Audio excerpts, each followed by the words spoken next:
Muy buenos días. Nosotros somos el equipo de Derecho a la Educación, que está conformado por Michelle Flores, Carlos García, un servidor, Jimena Orozco y Oscar Suri. La educación es uno de los valores más importantes para la niñez y quizá el más importante de la sociedad. El derecho a la educación y la manera en que se traduce a políticas educativas tiene una larga historia. Si bien sus orígenes se encuentran en la Declaración Universal de los Derechos del Ciudadano y del Hombre de 1789, es hasta 1948, finalizada la Segunda Guerra Mundial, que en la Declaración Universal de los Derechos Humanos se plasma que toda persona tiene derecho a la educación. En México, esto se encuentra en el artículo tercero de la Constitución Política de los Estados Unidos. A lo largo de su historia, la educación en México ha tenido un sinfín de transformaciones.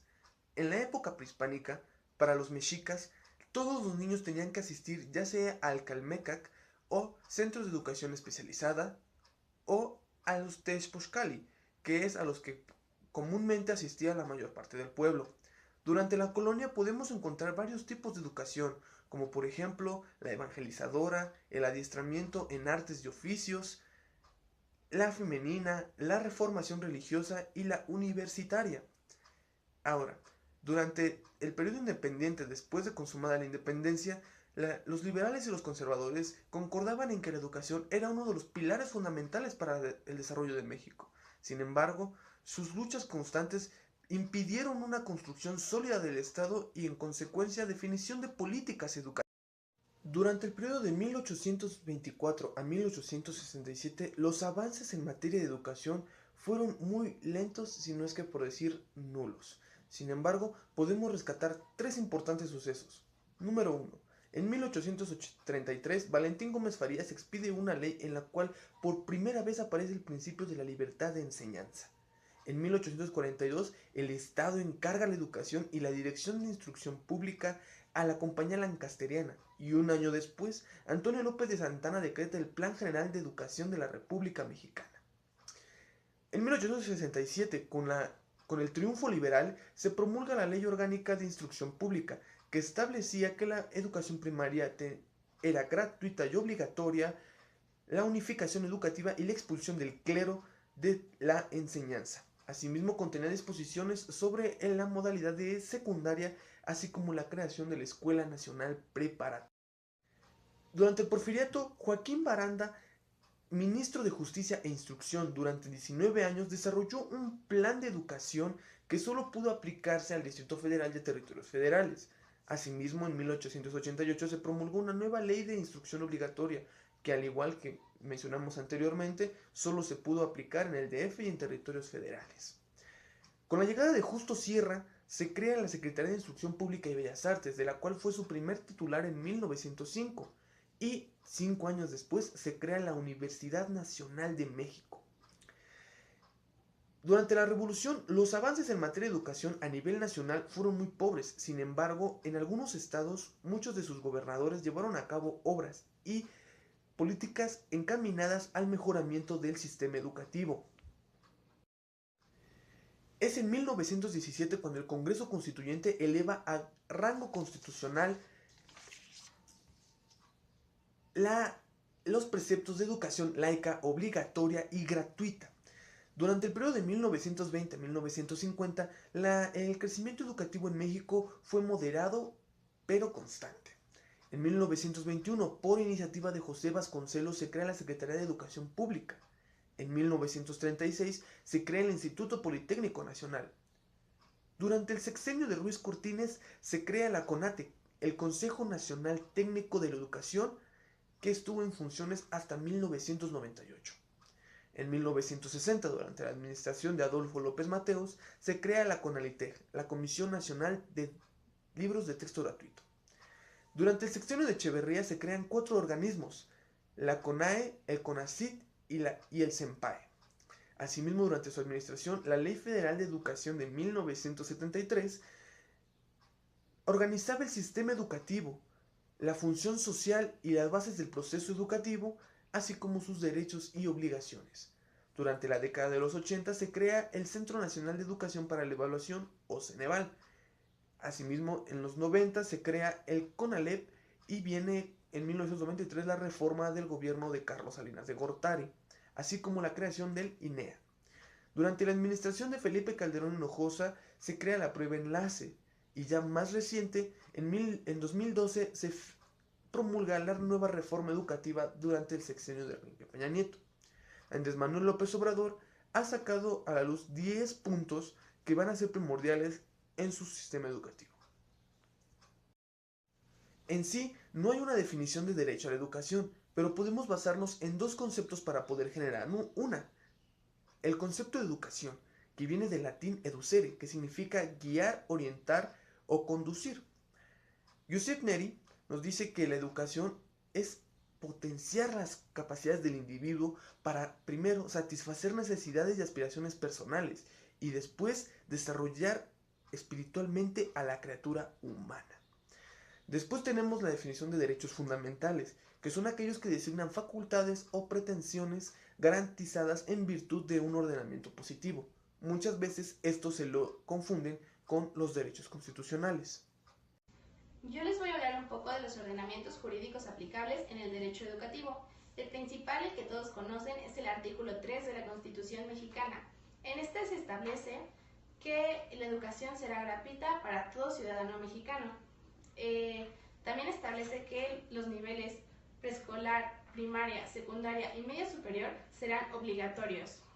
El enfoque que tiene el artículo 3 es desarrollar facultades en el ser humano, el amor a la patria y la defensoría de los derechos humanos. Otras de las características del artículo 3 es que establece que la educación será laica y gratuita. ¿A qué se refiere con que sea laica? Hace referencia a que en ninguna institución se te puede obligar a formar parte de una religión o culto o etcétera si tú no lo deseas. No puede ser un requisito para que te dejen y te permitan el acceso a esa institución. Gratuita, pues es que no se cobra, puedes ir, hacer el papeleo necesario y tienes derecho al servicio. Debe ser holística. Holística se refiere a el desarrollo completo del ser humano. Será otorgada por el gobierno. Esta es la obligación que tiene México hacia los ciudadanos, que es que tú puedas ir libremente a una escuela e inscribirte y recibir el servicio completo. Fomentar la socialización se refiere a no solamente ser pues ir a la escuela y nada más. Significa y busca que las personas se puedan relacionar con otras personas y pues aprendan a comportarse en sociedad y sentirse pertenecientes a ella. Desarrollar facultades humanas. Se busca que no solamente la persona desarrolle conocimientos educativos, sino también sociales y culturales. Algunos artículos que están relacionados con el artículo del derecho educativo podrían ser la libertad de culto, que es el artículo 27. Como la educación es laica, pues viene mucho de la mano con este artículo, que es que nadie te puede obligar a profesar ninguna religión. El artículo 31 establece que los padres están obligados a llevar a sus hijos a la escuela y pagar los impuestos para que se pueda desarrollar el servicio, que es la educación gratuita. El artículo 73 establece que se tiene que dar un servicio docente y que las escuelas tienen que estar establecidas en todas las partes del país para cada nivel que se requiera, tanto preescolar, primaria, secundaria o media superior. El sistema educativo nacional está regulado principalmente por la Constitución Política de los Estados Unidos en su artículo 3 y la Ley General de Educación de 1993. Este se divide en 9 niveles. El primero es el nivel preescolar, que atiende a niños de 4 a 5 años y que tiene por objeto el desarrollar y estimular la curiosidad, la creatividad y la confianza. Este se encuentra en 3 modalidades: la general, la indígena y los cursos comunitarios. Después tenemos el nivel primaria, que atiende a niños de 6 a 14 años, con una duración de 6 años dividido en 6 grados, que tiene las mismas modalidades que el nivel anterior. Este tiene por objeto desarrollar capacidades intelectuales, así como el pleno desarrollo de la lectura, de la escritura y de las matemáticas elementales. Después tenemos el nivel secundaria, el cual es obligatorio desde 1993. Este tiene en sus modalidades el general, la telesecundaria, la técnica para adultos y para trabajadores. Esto es un nivel propedéutico para una continuación de estudios medio profesionales o superiores.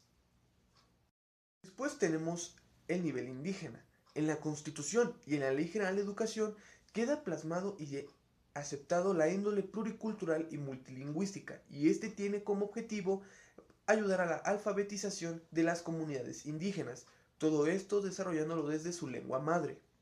Después tenemos los programas compensatorios, que son la adquisición de bienes y materiales didácticos por parte de los estados. Después tenemos la educación para adultos, que busca una mejor integración al campo laboral, así adquiriendo competencias básicas, mediante una estructura de modalidad flexible a la cual el alumno se puede adaptar. Después tenemos la media superior, que se divide entre sus subsistemas, que es el bachillerato general, el cual se divide y se encuentra en la preparatoria abierta y a distancia, el bachillerato tecnológico y la profesional técnica. Todo esto en pro de buscar una continuación de estudios superiores.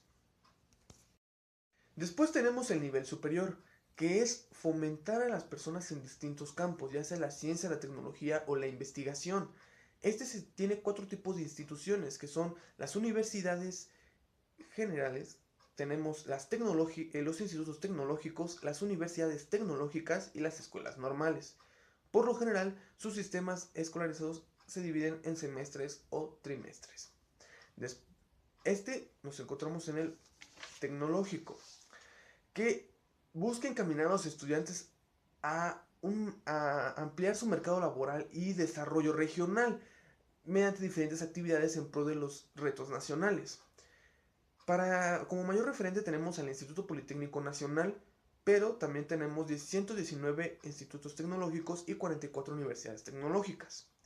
Después tenemos las escuelas normales, que va relacionada directamente a la formación de docentes en los niveles y modalidades de la educación básica. Y finalmente tenemos la educación especial, que va dirigida a menores con discapacidad. ¿A qué se refiere el derecho cultural? El derecho cultural estipula que cualquier individuo es libre de elegir la cultura en la que él decide participar. Él debe de participar de manera igualitaria, digna, sin violencia ni discriminación, sin importar su género, edad, etnia, idioma. Cualquiera de esas cosas no debe de ser excluido de ningún grupo social ni ningún grupo cultural que él decida. Y se va a sentir identificado con no se le puede obligar a estar con otro con el cual no se sienta identificado. La encargada de estipular esto es la Declaración de Derechos Culturales, donde se establece que cualquier persona puede elegir libremente su identidad cultural y tiene el derecho de que ésta se respete. Puedes opinar, expresarte y participar de la manera en que sea de tu elección y no puedes ser reprimido o discriminado por ello. Debes de conocer los derechos humanos y las libertades fundamentales de este tipo de derecho cultural. ¿Qué busca el derecho cultural? El derecho cultural sobre todo busca que las culturas, la gran variedad de culturas que aloja nuestro país, convivan de manera pacífica, en equidad y con respeto. Esto para evitar conflictos que pueden ocasionar guerras o terrorismo, como se ha documentado a lo largo de la historia no solo del país sino universal. Además de ello, la Agenda 2030 para el Desarrollo Sostenible resalta la importancia que tiene la cultura en el verdadero desarrollo científico y tecnológico para el país. La mejor forma para que la sociedad no infrinja, no viole este derecho cultural es el hecho de darles un conocimiento general, un panorama general de su naturaleza y las consecuencias que tiene el infringirlo. Esto para que ellos comprendan las consecuencias que puede tener y eviten cometer actos ilícitos aún sin saber que lo son. Estas medidas ayudarán a evitar los enfrentamientos entre los mismos pueblos o las mismas comunidades con ciertas diferencias culturales pero también, sobre todo, para que no ataquen, no haya enfrentamientos contra estos sectores vulnerables de la población. El acceso y la participación cultural incluyen llevar a cabo las acciones que sean de la elección del individuo para apoyar esta cultura, expresarse libremente en él o los idiomas que sean de su preferencia, crear actos culturales propios, la expresión artística, llevar a cabo investigaciones, buscar, recibir y compartir información libre y pluralista, que sus derechos de autor estén garantizados, o sea, esto incluye los derechos morales y los derechos materiales relacionados con la creación de su vida cultural. Y por último, el desarrollo pleno, libre y completo de la identidad cultural del individuo. La normatividad de la UNAM es la siguiente. Está dividida en 9 partes. Una de ellas es los estatutos generales de la UNAM. En estos establece quién conforma la universidad, es decir, los trabajadores, los alumnos, el profesorado, los técnicos y los profesionales. También podemos encontrar la Ley Orgánica de la UNAM. En este se establece el patrimonio de la universidad, la razón de haber sido creada y cómo se va a dividir, es decir, la organización. También encontramos el Reglamento General de Estudios Técnicos y Profesionales. Aquí la división de la normatividad de la UNAM es la siguiente. Está dividida en 9 partes. Una de ellas es los estatutos generales de la UNAM. En estos establece quién conforma la universidad, es decir, los trabajadores, los alumnos, el profesorado, los técnicos y los profesionales. También podemos encontrar la Ley Orgánica de la UNAM. En este se establece el patrimonio de la universidad, la razón de haber sido creada, las materias que cursarán y las maneras en las que estos podrán titularse. También les reitero el Reglamento General de Inscripciones. En este reglamento se establece los tiempos, los modos y las formas en las que un estudiante podrá ingresar a los diferentes planteles que la universidad tiene para ofrecer. También nuevamente les recuerdo que tenemos el Reglamento General de Exámenes, donde se establece las maneras de aplicar un examen, la forma de aplicarlo y quiénes lo aplicarán. También tenemos el Reglamento al Mérito Universitario, donde se enumeran los diferentes premios, los diferentes apoyos del Consejo Universitario, donde se establece qué es este sistema, quiénes lo integran, diferentes apoyos y las diferentes maneras en las que un estudiante puede ser apoyado de manera económica o de manera simbólica. También tenemos el reglamento del Honorable Consejo Universitario, donde se establece qué es este sistema, quiénes lo integran, definirá qué es un estudio técnico, qué es un estudio profesional, las materias que cursarán y las maneras en las que estos podrán titularse. También les reitero el Reglamento General de Inscripciones. En este reglamento se establece los tiempos, los modos y las formas en las que un estudiante podrá ingresar a los diferentes planteles que la universidad tiene para ofrecer. También nuevamente les recuerdo que tenemos el Reglamento General de Exámenes, donde se establece las maneras de aplicar un examen, la forma de aplicarlo y quiénes lo aplicarán. También tenemos el Reglamento al Mérito Universitario, donde... Ahora les voy a hablar sobre la Defensoría de los Derechos Universitarios. Este es un órgano jurídico cuyo objetivo fundamental es encargarse de que el cumplimiento de las normas y leyes universitarias sean cumplidas y llevadas al pie de la letra. Algunos de los antecedentes de la Defensoría se remontan a 1965 en la Universidad Simon Fraser de Canadá. También de ahí se expande a 4 universidades norteamericanas, que es en Montana, Nueva York y Michigan. Para el año 1971 ya en 69 universidades se contaba con este servicio hacia los estudiantes.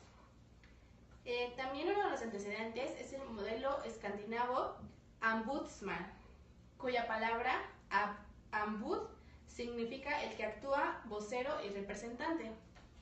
Esos son antecedentes en otras partes del mundo. En México, la Defensoría llega en el año 1985 gracias al rector de ese momento, que era el doctor Jorge Carpizo MacGregor, y que él fue el que lo implementa en nuestra universidad pues en ese año.